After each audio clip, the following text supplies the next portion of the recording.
Hello. In this poem from Emily Dickinson, I'd like to explore her unique view on death. So in this poem, Dickinson invites us to imagine ourselves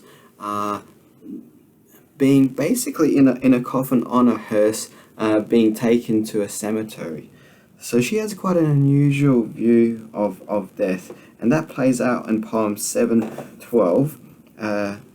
Both in the punctuality, in the characteristic dashes she has, as well as the imagery, the way kind of she frames death and the reality of its eternity against the fleeting moments of children playing in school in a way that somehow makes the living children full of vitality look more death-like than deathly immortality. This is part of Dickinson's genius. So let me read this poem. Because I could not stop for death, he kindly stopped for me. The carriage held but just ourselves and immortality. We slowly drove, he knew no haste, and I had put away my labour and my leisure too for his civility. We passed the school where children strove at recess in the ring. We passed the fields of gazing grain. We passed the setting sun, or rather, he passed us.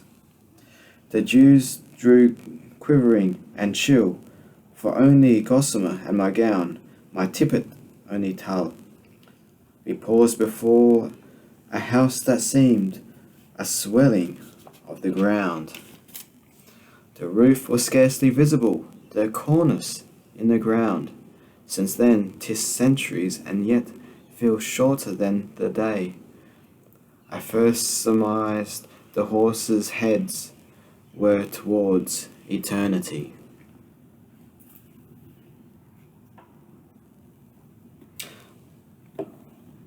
So what do we notice of this? One, that the use of the lines changes the way we read Dickinson. So at the end of certain sentences, she has a characteristic dash.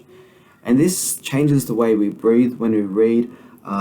It changes the whole cadence and rhythm such that we effectively read the line as continuing on to the next one after the dash.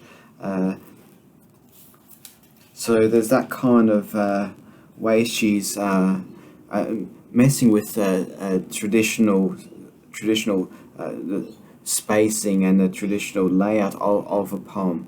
And those dashes at the end of each line, these are actually, she gets them from traditional hymn books, because hymn books often have had dashes at the end of the line during her time. So that's where that's coming from. However, she's utilizing that in a way to manipulate the breath of the reader in a very unique, non-traditional, non-standard way.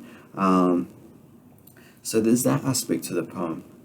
I like the way she starts with, because I couldn't stop for death, he kindly stopped for me. So whether there's a gothic, morbid aspect to this poem, but somehow she describing death as kindly, and for his civility and civil.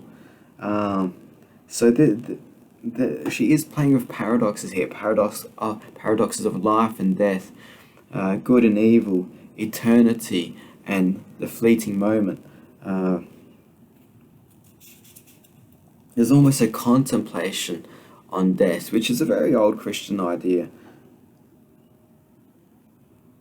And that somehow, by contemplating on death, the living and the lives seem sort of to stand out in a highlighted sort of way.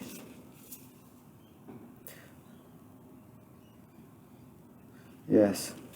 So, and finally, ending the poem, word towards eternity. I think that's telling, the last word being eternity here. That linking death for eternity, and immortality. The carriage held but just ourselves, and immortality.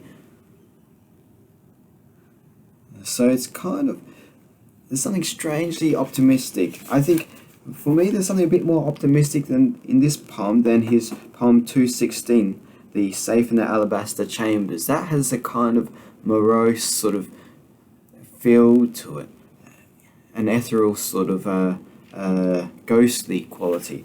But this one, I mean, it seems like she's pulled. There's almost a stoic aspect to it. I think there's a real stoicism to her attitude towards death, which is really interesting. So that's that poem.